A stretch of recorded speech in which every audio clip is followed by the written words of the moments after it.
Good day, and welcome to another exciting time when we can come together and look at how those of you who are experiencing a period of singleness, how you can use this time to maximize who you are. And that's really important because oftentimes when you're engaged in relationships and when you're married, it's difficult to concentrate on self because you spend so much time, trying to make sure the other person is who they need to be or who they want to be. Sure. So you can't really develop you. So I think this is a great thing, a great opportunity for people who are single so that they can begin to experience themselves for a bit and focus on who they are. So, Angie, how are you doing today? We're coming into the holiday season, and I hope all is going your way. Always, this time of year typically makes me anxious a bit, but it's okay. It's okay. It's okay. Hey, we're here, and perhaps we can even discuss some of those things because true. Because being single sometimes in the holiday season may not always be pleasant. I agree. That's a great topic. Because great topic.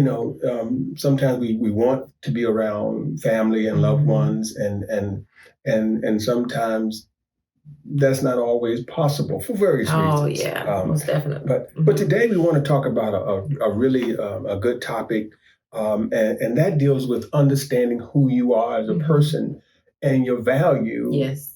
Because if you don't understand your value, and that's I think when you're single, that's one of the things that we need to kind of focus on, right? Because oftentimes when people are married, they base their value not on who they are, but on who they are with. Most definitely. And that's how you kind of gauge who you are. Yep.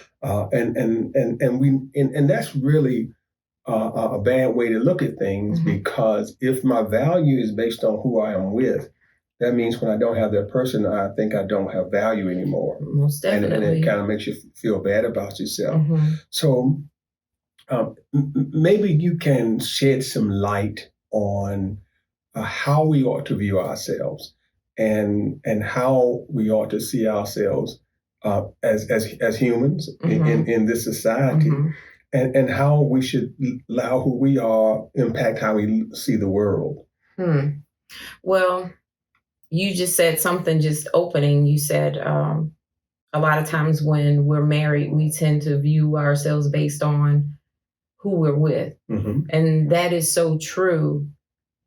I found myself after I got divorced.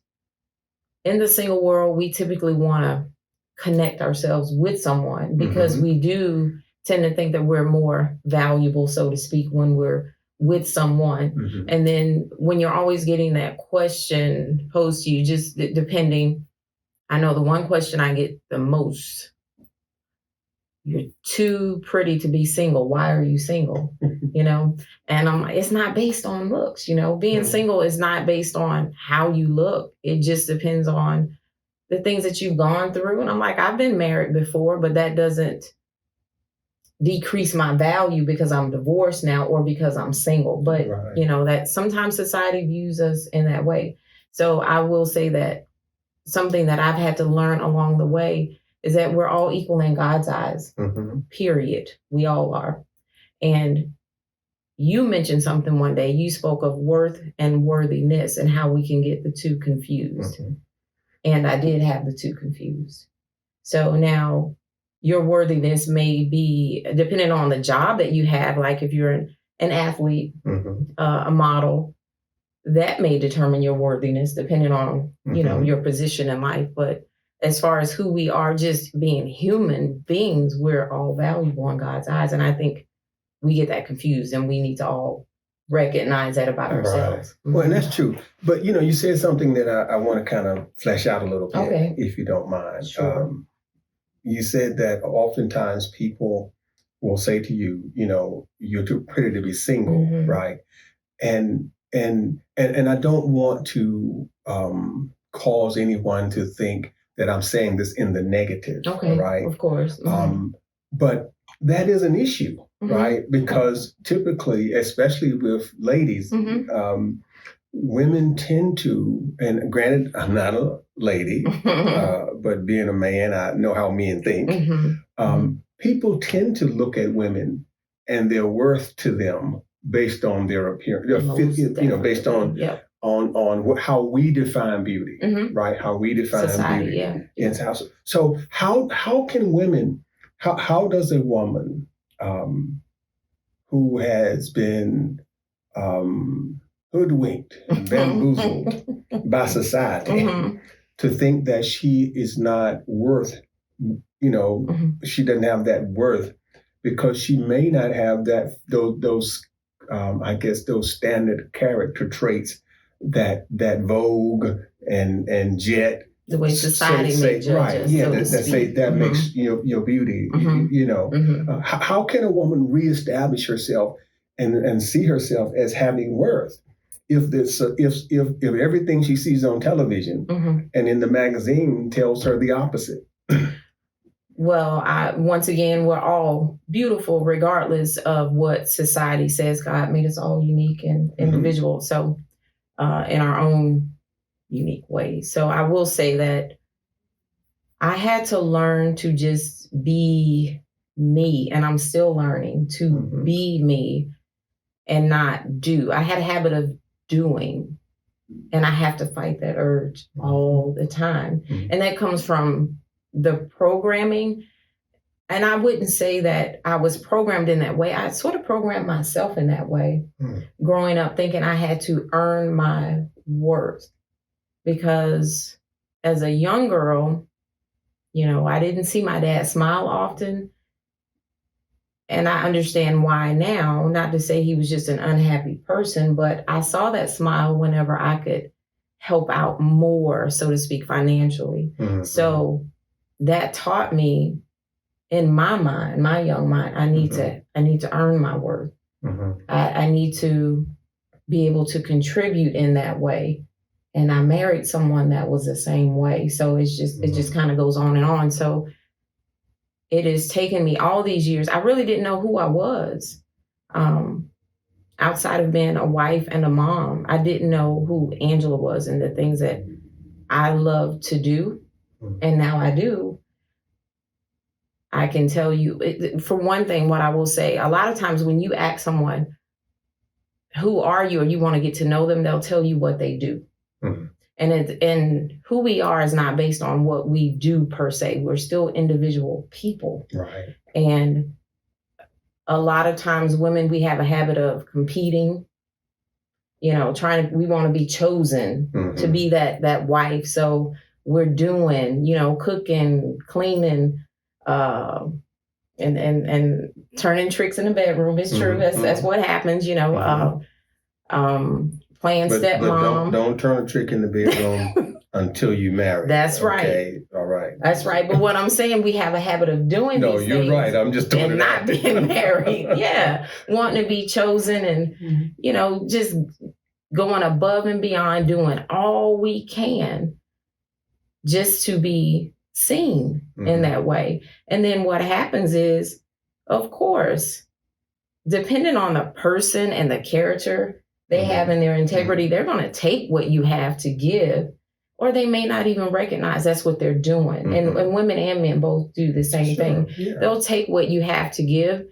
And then once, I hate to say used up, I don't like to use that term of being used up, but that's kind of what happens. And when they recognize, you know what, this isn't a good fit, then they move on. And reason being, we haven't recognized who we are. We didn't take the time to see if we even had a connection with this person or not. Connection is not based on what we do. It's based on who we are as a person. And a prime example, I'll say this. I am a very detailed type of person. So that comes out in just about everything that I do. So if I'm talking to you, telling you a story, I'm going to give you details. I'm going to tell you everything. I want to paint a picture for you. And I love when people speak to me, do the same thing. Give me the details. But if you're one of those people and you're like, okay, just get to it, then we're not going to get along very well. So you have to know that about yourself. Yeah. And you said something too that I just kind of want to put out there a little bit more. Okay. Is that knowing who you are also, I think, should help people to not value themselves or their worth based on what the world or other people think they are. Because if you don't view yourself as having worth, then that lack of self-assurance, I think, will show. It does. Will show through. And people who are self-assured, my experience is they get that in and of itself becomes a positive trait. It does. That you are self-assured.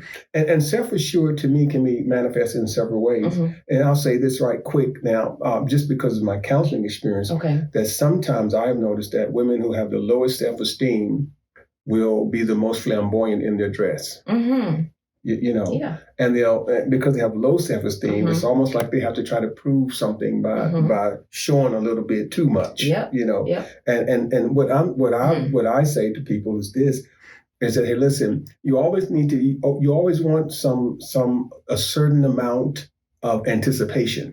Yes. Right? You always keep a little bit for yourself. Right. You don't want to just. It's like I look at it like this. It's kind of like a Christmas gift, right? A part of the excitement of Christmas is unwrapping the package, right? Yes. And if you just throw it on the table, then the kids' eyes don't light up. I mean, they light up, but not as much as they got to open it up and everything. And when you know what your worth is, you don't have to advertise it. You really don't. And that self-assurance will kind of come out. So now, when we talk about worth and worthiness, we're all in God's eyes, and I'm just that's my perspective. That's how I can bring something to the table. Yes, right? Definitely. Is that in God's eyes, we all have two things. We all have worth, right? And we all are worthy of Him. That's right. But our worthiness of Him is because of what He did for us. Yes. Right? Because I'm not worthy because of myself. I'm only worthy because of what He did for me. Yes. If he hadn't given Jesus Christ on the cross, then I would not be worthy, because my lifestyle, my sinful nature that I was born in was not enough to make me worthy. I'm only worthy of salvation because He died for me, right? So now let's take that to, how people perceive themselves. And so then what is the balancing act, I guess is what I'm getting at, between what we do to show we are worthy, as opposed to how we misconstrue our worth, and how we get the two mixed up, and kind of put the wrong spin on what we are trying to achieve. I don't know if I made that clear enough. Yeah, I think so. As far as worthiness, from what I understand, is based on behavior and your character, so to speak. Just like if a person may think, because of who they are and what they have, the things that they own, that they deserve certain things, and they may even think they're better than you because they have this job, they drive this car, and things, so on and so forth. However, their attitude and their character is just piss poor, really nasty. And honestly, who would want to be with a person just because you have these things, but your attitude is nasty? Right. That, to me, that determines who you are. We have to look at those things to identify, basically, and not just what a person has. Just like a man may lead with his money, and some women lead with sex. But those are the things that you may lead with sex and lust, but at the same time, once that's all said and done, now what? What's left? Like you said, what's left? So what I guess, just what you're saying then, I presume, is that oftentimes what a man will do is say, I am worthy of you being with me because I drive a Mercedes Benz, right? Or I'm worthy of you being with me because, I have a nice house, or I have a nice job, I have a nice car. And oftentimes women will say, I'm worthy of you being with me because of physically who I am. Yeah, look at my body and look at this body. And what you can get right, and you can't get this unless you put a ring on it, kind of thing, right? Which just has nothing to do with character. None at all. It has to do with a person saying, I'm worth all this because of this. So how do we help people to kind of go beyond, because that's society. I guess that's really the thing. Is. That's society. And if you're single and you're out and about, if you drive if you drive a car where it's a crack in the back windshield and it's a 1999 Isuzu Trooper, most women aren't going to look at that dynamic and say he's worthy, right? So, that I think is the issue, right? How knowing that that's a poor way to show my worthiness, but the question is, and the problem is, will anyone accept me otherwise? How can that single man, right? I mean, because you're a woman. So this is a real question. Okay. How can that single man not get in the trap, right? That we know people get into, but still convey to you that I am worthy enough to get your attention? It really takes getting to know a person, and honestly, to maturing. For women, we have to mature. When we're younger, we don't always recognize the good guy, so to speak, or the guy with character. We're looking at the outside appearance. We're judging. Unfortunately, we shouldn't judge, but we all do it. But we're determining if we're going to go out on a date with you based on how you look, how you present yourself to us. If we see the car, possibly the car you drive. Now, this is as a younger person, but as you age and you go through some things in life, you begin to recognize that that's not, all that it's cracked up to be just because you drive a nice car and things like that. And just like with a man seeing a woman because she has a nice body or she may be cute, that doesn't mean she's a good person. So we really have to take our time and get to know one another. Right. Just, once again, just smile. When you meet someone, you smile. Just give them that opportunity. Of course, the physical appearance is the first thing you notice on all of us. So it's going to be, am I attracted to this person? And then it depends on the conversation from there. Okay. And you just kind of determine from that point, listening to the conversation, if that's a person you want to get to know further.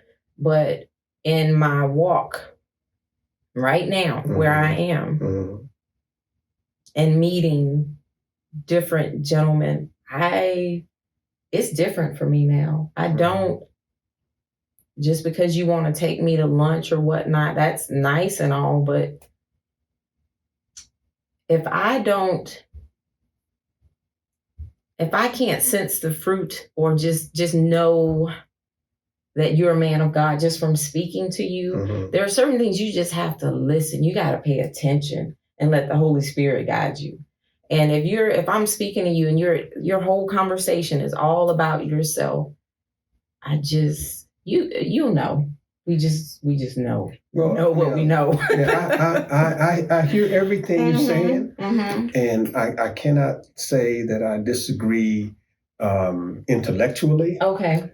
But I can say that it's been my experience in talking to different people and just seeing how people react. Because sometimes I people watch. Okay. That women don't necessarily hold the same view that you had just expressed. And let me say, this is what I'm saying to you, is that all things being equal, all right, let's say a man joins the church, okay? Two men join the church. The one man that joins, and let's say they're in their 50s, okay? The one man that joins, he has on $400 suit, nice shoes, dressed impeccably, and it was obvious that the car he pulled up in was, $75,000 car. Okay. Okay. Mm-hmm. The other gentleman that joined that same day had on some jeans. He's clean. Okay. He's neat. He had on some jeans.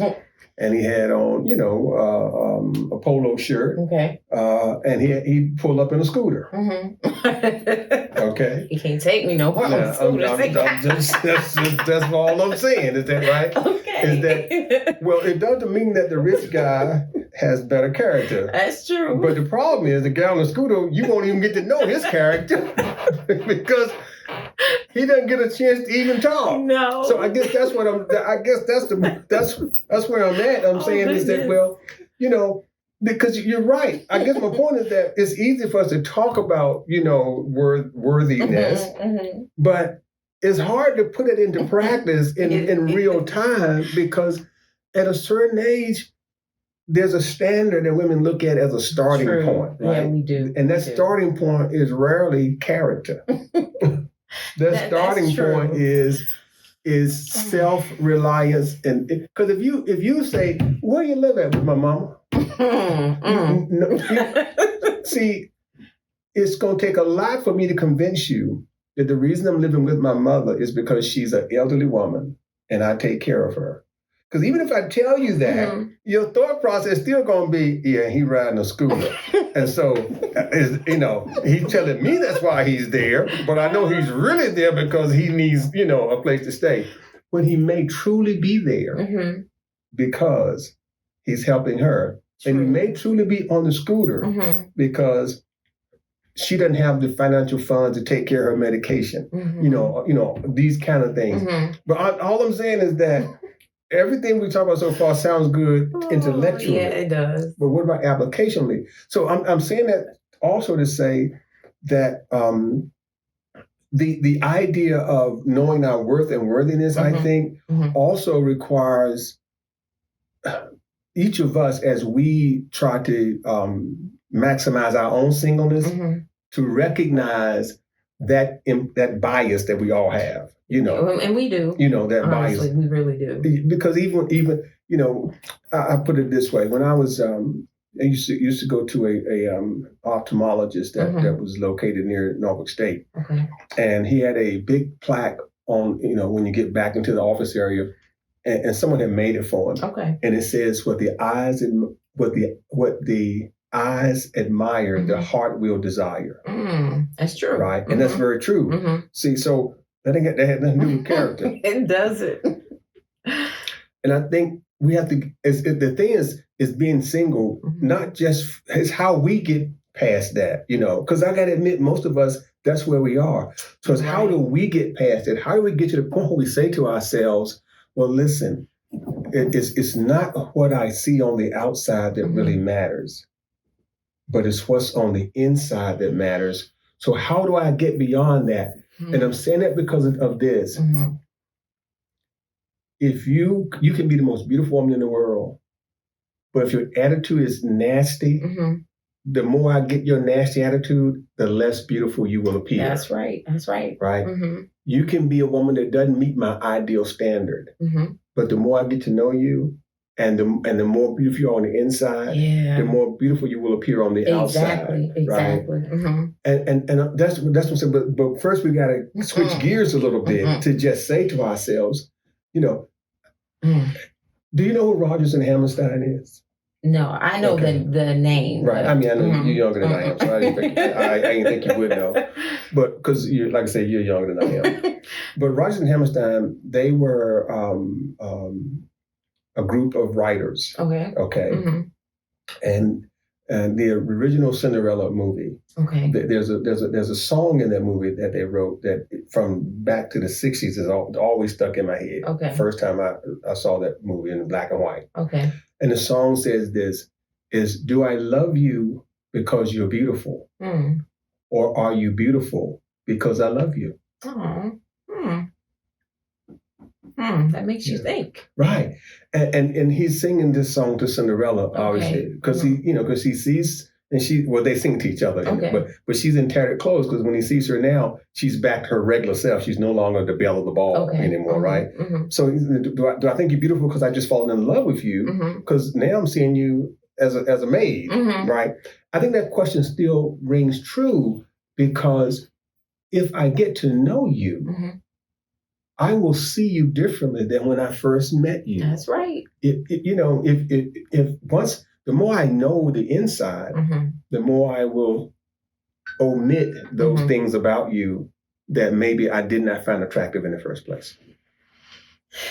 That is true.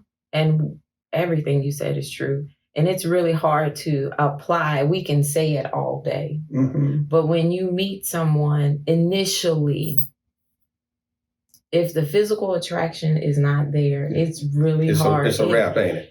It's a wrap. He ain't even going to dinner. He can ask you all day long. You're right. I have been there to where someone here approached me, and I feel bad now thinking about it because I kind of gave him the look like, what? And I didn't mean it in that way, but just more so like, I think it was a conversation I got at the moment. The way they approached me as if they knew me. And I was like, I don't really know you. And I didn't feel very comfortable. Certainly. So I think it's... But let's flip the coin. Let's flip the switch, right? Now, let's just say, what's the guy name? I can't even think of his name. He's from England. You go back to Idris Elba. Yeah, right. What about if Idris came to church one Sunday and walked up to you and said, hey, how you doing? Angie, right? How you doing, Angie? Are you busy after church? Let's go get a bite to eat. Okay. I know the answer is okay, right? So the fact that he acts like the fact that he acts like he knows you ain't an issue then. Nope. So the real issue isn't that the person act like they knew you. The real issue is the what? What the eyes don't admire, the heart won't desire. So I'm saying this just to put it in perspective for our viewers. Yes, that's true. That in maximizing ourselves, we have to sometimes recognize we have to retool. We have to retool the way we think. Because if I'm telling the other person that you are worthy no matter what you look like, but if I treat you like you ain't worthy, because if everyone truly is worthy, that means I have to treat them like they're worthy. That's right. That's right. It doesn't mean that we're going to get married tomorrow, but it means I treat them like they are worthy. Because if I treat them like they aren't worthy, they will feel like they don't have worth. You're right. Okay, so let me ask you, doctor. Well, like you said, we have to retool ourselves. Then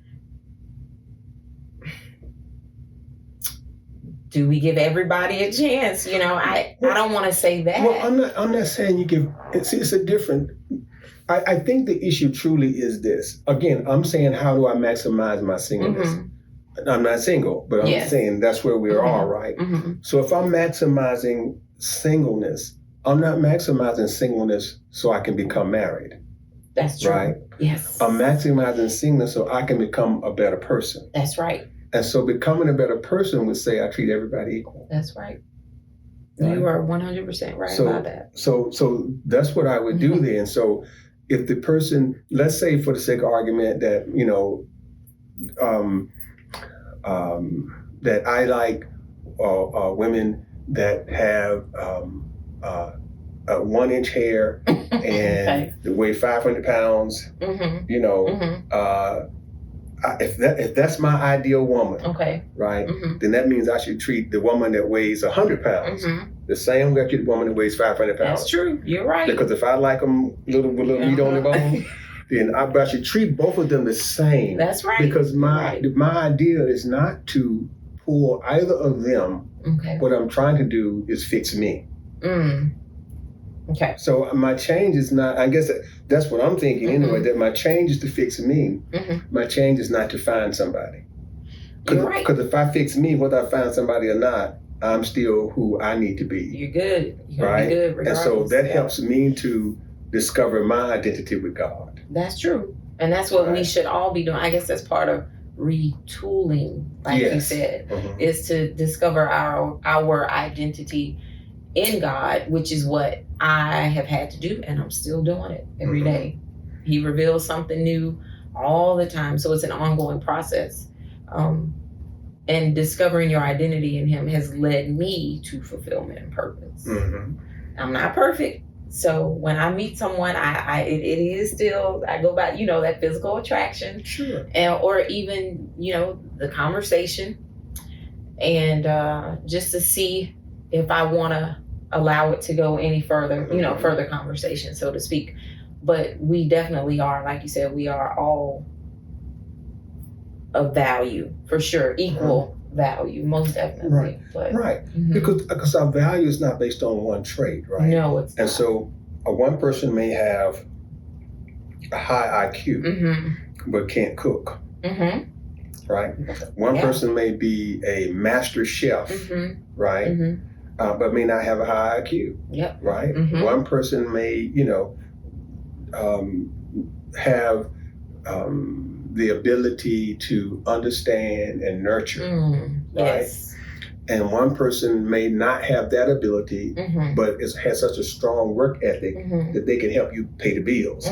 So all that stuff can balance out. It can. And so that's why I'm looking at what we have talked about so far. I'm just saying to myself, then, is that the more I can see the beauty in others, the more I can see the beauty in me. That's right. Right? You're right. And so if I can see the beauty in me, and if I can see the worthiness in me and the worth in me, that will help me be the person I need to be and solidify my relationship, recognizing how God, is the one that made me worthy. Yes. And God is the one that validates my worth. He does. And I'm saying, so, but if I can't see it in everybody else, it's going to be hard for me to see it in me as well. If I have a low self-esteem, so, but anyway, I just want to drop that out there because, everything we talk about certainly is so valuable.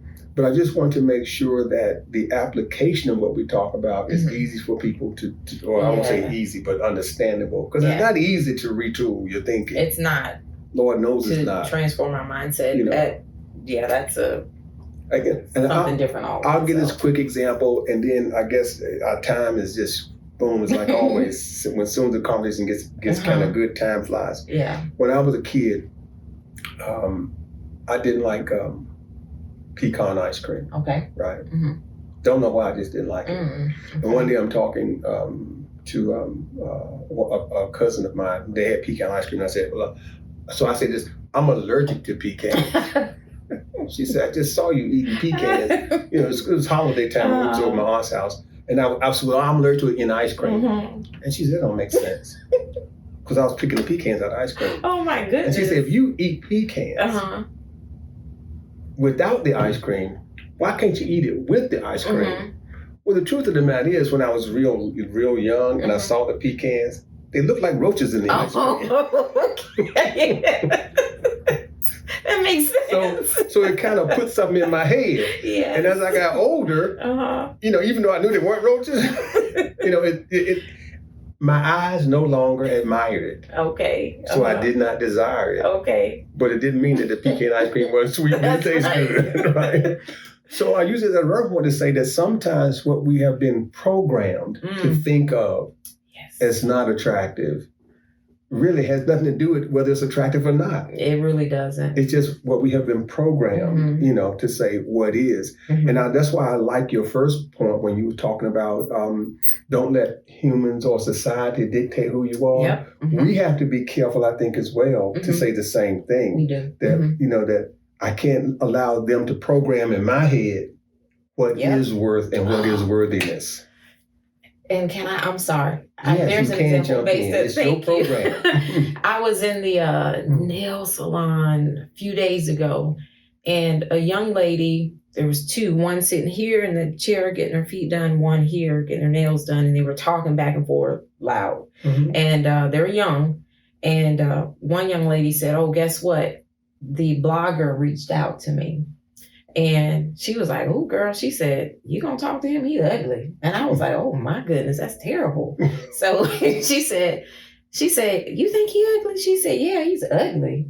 And then she pulled up a picture. She said, "He is not ugly." She said, "Well, I mean, if you like him, you go ahead, you talk to him. Mm-hmm. But he is not cute." I mean, but he is a blogger though. So I say all that to say this is exactly how we allow society to determine what's good and what's not, what's acceptable and what's not, based on looks and size and you know, the degrees that we have and this and that, and how we attach ourselves to what we think is good, but we have no connection to it whatsoever. Right, because you never know. No, you don't. It's in the words of and I can't think of the guy's name now, or Private Ryan.